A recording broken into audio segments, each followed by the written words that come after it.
Okay, for loop and while loop are used in all the programming languages, and the principle of their principle are all the same in all the programming languages.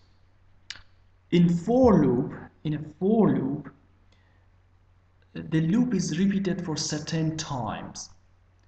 The number of the repetitions is defined by a predefined number n. In LabVIEW, it's also the same, like all the other programming languages. We are going to see that. But we are going to see it in an example because it is the best way to learn how for loop works. Assume that we want to plot an exponential graph. For example, x power 2. In order to plot such a graph, we need to put the numbers from 0. Assume that we are going to plot this graph for 10 points. Let's say from 0 to 9.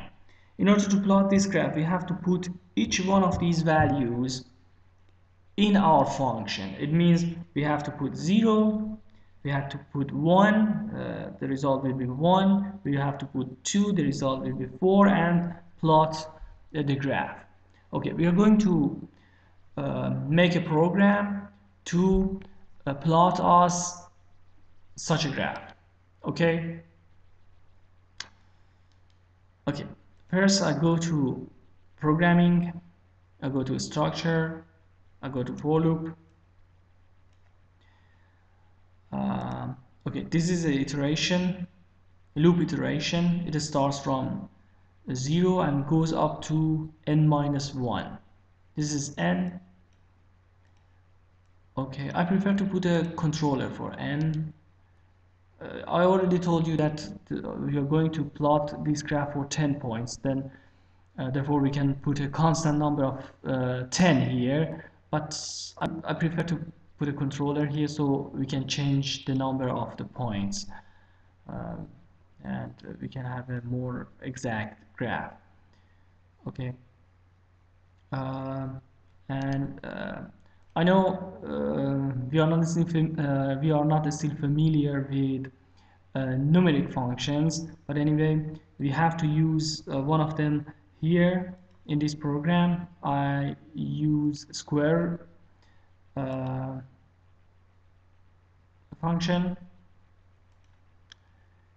I told you this will be the input values from 0 to 9. I'm going to connect this.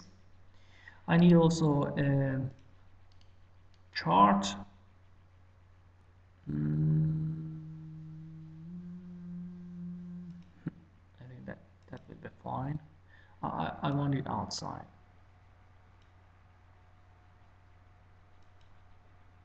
You can also have it inside, and you can see this. Actually I tested that when I'm done with this to see what happens if we put it inside. Okay, it is interesting. I'm trying to connect the output of my numeric functions to my chart, and you see what happens. There will be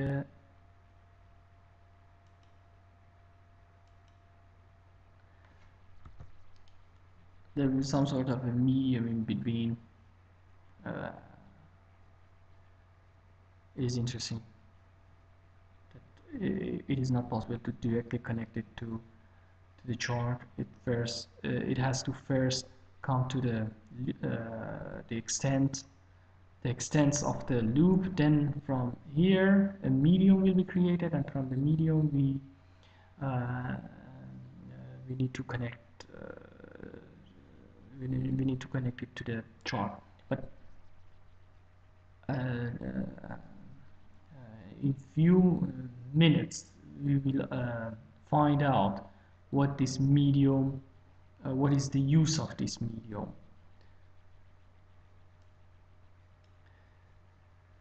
Okay, we are done. Now I put a value here 10.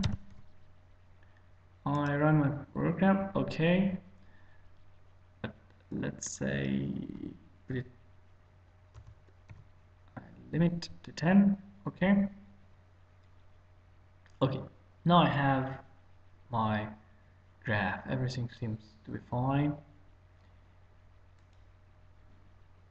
Interesting, but let's do something.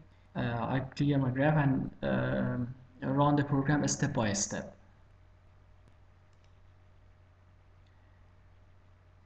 I highlight execution. Okay, we see what happens.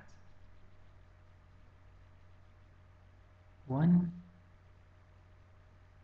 You see, nothing is plotted here.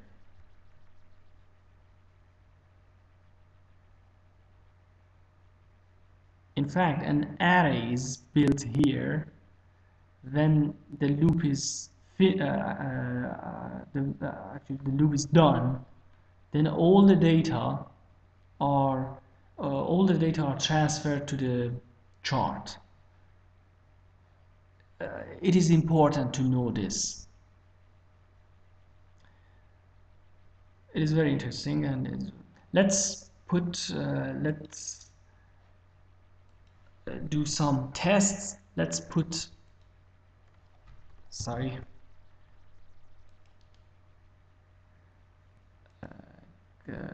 sorry, no, I mean, delete wire branch, delete branch.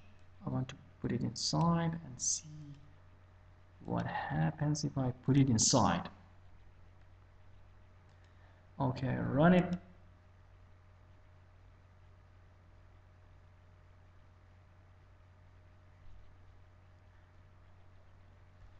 Okay, it is interesting. In this case,